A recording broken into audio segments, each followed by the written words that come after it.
reason that I support Roseanne, one of the reasons, I was talking to my niece a couple weeks ago, who is a graduate of SAIL, and she commented to me about how SAIL, she wouldn't have gotten through high school without going to SAIL. And I thought that was really poignant because she didn't mention a teacher, a specific teacher. She didn't even mention Roseanne's name. She talked about SAIL as a school got her through high school. And that's what we need in Leon County, as a driving force to more effective education for students. Rosie represents, and at SAIL she did this, she represents this idea, and I know it's a crazy idea, but bottom-up management, which we don't have. What we have is top-down. That's why I support Rosie. She produces a school climate that supports students in their education. So, some things you can do. We have a sign-up board over here for canvassing neighborhoods, being at the polling stations in August. Please sign up and volunteer to get the message out that we need. Also, if you go to our website, it's a good read, rwood.net. I highly suggest you look at it. It outlines her platform, and in her blog, she talks about a lot of the things that we as teachers talk about all the time. And that's why I support Rosie. So without further ado, who's my next person? Tricia Stapleton. Oh, also, sorry, make sure that you fill out some cards and get your magnet, limited time. Oh, and please donate. Oh yeah, I forgot the most important part, didn't I, Rosie? Not the most important Not part, a good but business, help. sorry. And without further ado, here's Trish. She comes.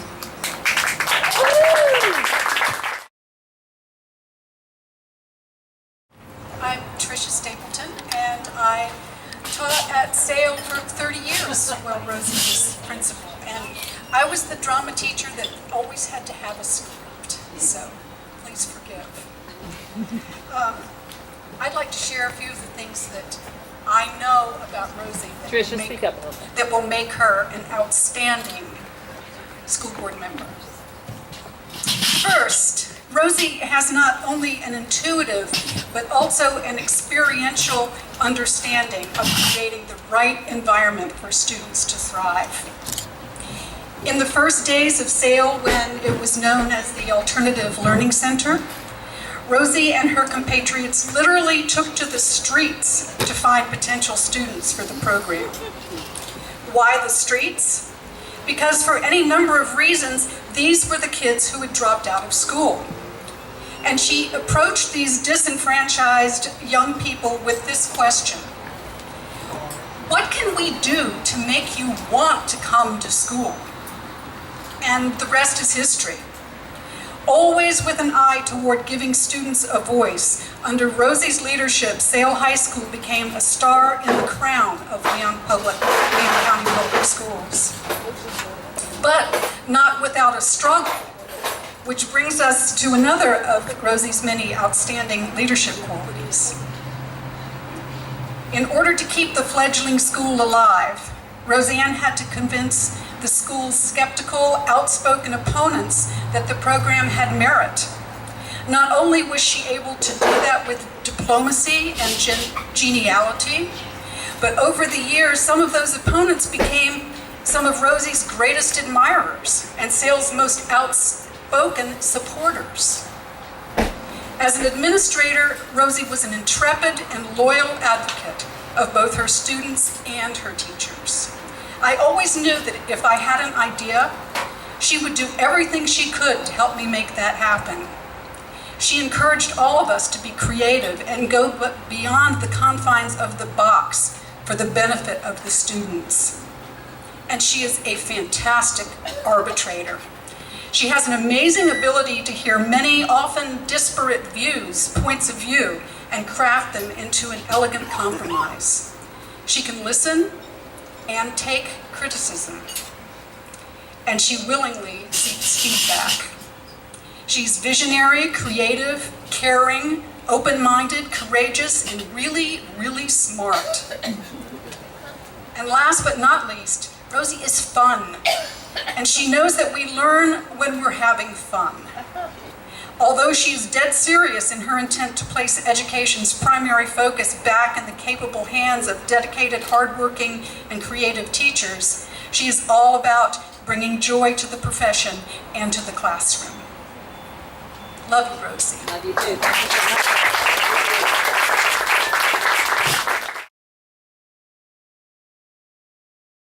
Yeah, my name's Mike Ricklick, and I, like Trish, have been a teacher almost 30 years. 3 weeks from now, I'll be retired. And I have to tell you, as someone who worked at SAIL for 27 of those 30 years, the first 3 years I taught at a little kid prison. I taught at the Leon County Star Center. And what I learned from being a teacher at SAIL High School was just what Steve and Trish was talking about. And that is the importance that the students are the first thing.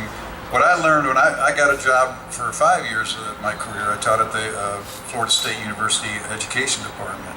And what I took from SAIL to that department was that my mantra became, the students are the real subjects that we teach.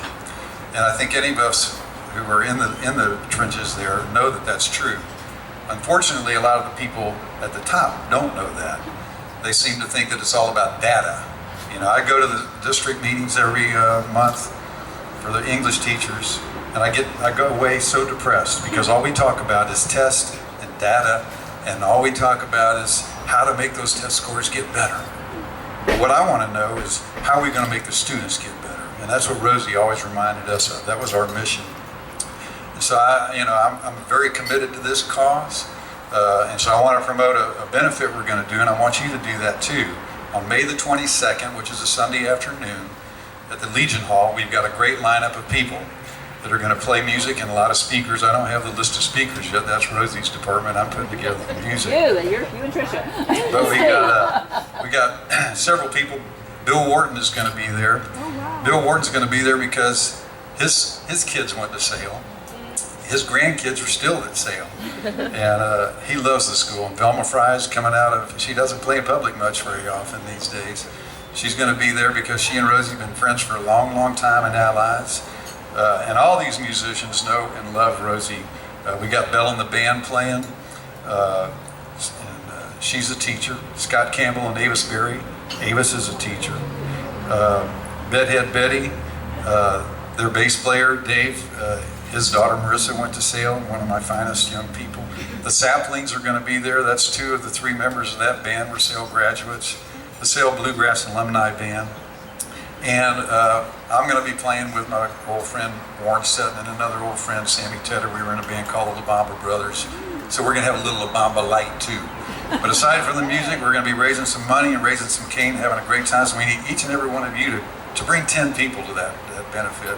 Let's have a great Sunday afternoon. That's May the 22nd. So I'd like to tell you that I've got the best boss that I ever had coming up here to tell you whatever she's going to say, and she's going to ask for some questions from you if you've got some. So let's give it up for Roseanne Wood.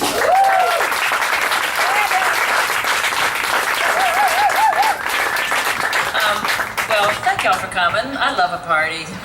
I may not love being on the school board as much because I won't have get to give as many parties, but we'll figure it out. We'll have fun.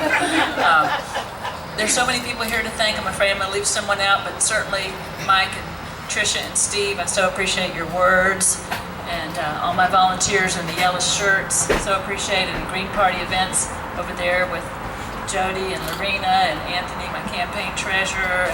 I mean, there's just so many of you. And the teachers who got other teachers to come, thank you for that. I really appreciate it. You know, this is not just a school board race for me. This is a movement. I am interested in helping the movement that I really feel is starting to swell the grounds. You know, we have a parent, Beth Overholt, over there. She is swelling the grounds of the opt-out movement, as is Marie Claire. And even though when you're a principal, you go, oh no, I don't lose those good test scorers. They are doing this for the public schools. Their kids are in public school, and they're doing it for us. They're trying to say, we think there's too much testing, and we think it to the point that we are going to put our money where our mouth is and talk to our kids about this. So I thank you for that. I thank you for the retired teachers that can speak up and say whatever they want now.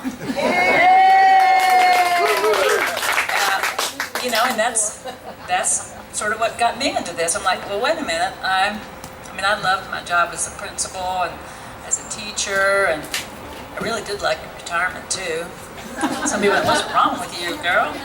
But the truth is, this is just a passion for me, and I feel the wave coming, and I feel like that I know enough that when people start saying things about, let's look at the data, I'm going to stop and say, let's look at the kids.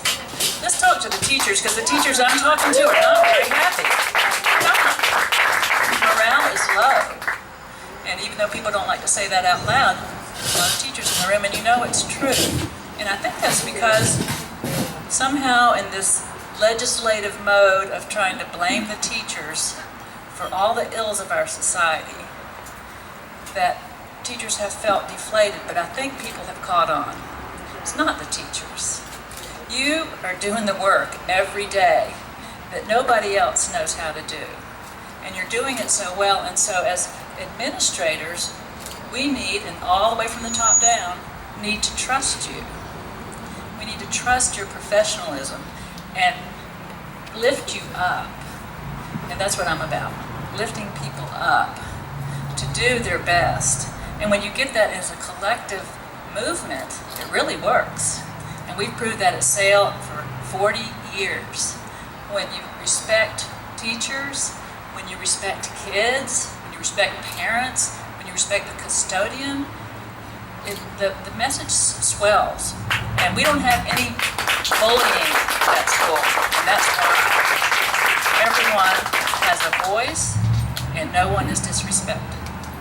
So I'm going to bring that flavor to the school board. I'm very interested in something we have that we can measure. It's called the School Climate Survey, and that's been ignored for years. To me, that's one of the most important measures we have, so that'll be big on my agenda. My other priorities, of course, are more teaching, less testing. I want to see the budget go down to the classroom. The schools haven't seen the flexibility funds rise in 15 years. They get $87 a student, and that's been the way it's been. And everything has, gotten more expensive. So when you go to the schools, sometimes they're just, as you know, sending home letters, please send in Kleenex and hand sanitizer. That is ridiculous. Paper towels. So we need to get that money down into the classroom, and I think I heard a term yesterday that I liked. We need to scrub the budget. And when you scrub the budget, you take it down to scratch, and then you build it back and see where your priorities are. And our priorities need to be in the schools. And my pledge is to try to get it up to $100 per student the first year I'm there. And let that should be easy. That's why we can't do that. And then the teachers at the schools need to be involved with how the money's spent. It shouldn't just be a decision up in the principal's office. The money should go to the teachers in the school, and then let them figure out what they need. That's how we've always done it at SAIL, and it works, because then everyone's invested and believes in what you're doing. I have a few more priorities, but Anthony told me not to talk too long. So the other thing I'll just say is I really want us to work on preparing our graduates for the future. I think we've focused far too long on our college prep kids. They've got great programs for them. We don't have good programs for our kids who don't want to go to college. Kids should be able to leave high school with a trade or something they want to do and have some skills. I know the business community wants that, and we have just failed miserably at that. And so I really want to focus on that. And internships are a key. People get hired if they do an internship. So especially for our less advantaged kids who don't have parents that can call and say, will you take my kid? We need to do that, and the community can help with that. So those are my priorities, but my biggest priority is being your voice And I promise, if you elect me, and if you volunteer, we really do need some volunteers. I just want to say that. We're knocking on doors every weekend. It's not nearly as bad as you think it's going to be. I've actually had some fun. Yes, we have. We've had fun, and we've knocked on 2,000 doors. And so that's pretty good. Yeah. And we have 8,000 to go. And it's starting to get hot. So the more people that can come out and do that, we can knock this out. And we know whose door to knock on. We've got a list. It's sort of scientific. And we're knocking on people's doors who vote. But this is a district race, and even though a lot of people know me in the education community, everyone doesn't necessarily know me in District 2. So that's why I really need your help to volunteer. And when it comes to August, it's going to be hot. It's not, nemesis is heat. But we're going to, go to the polls.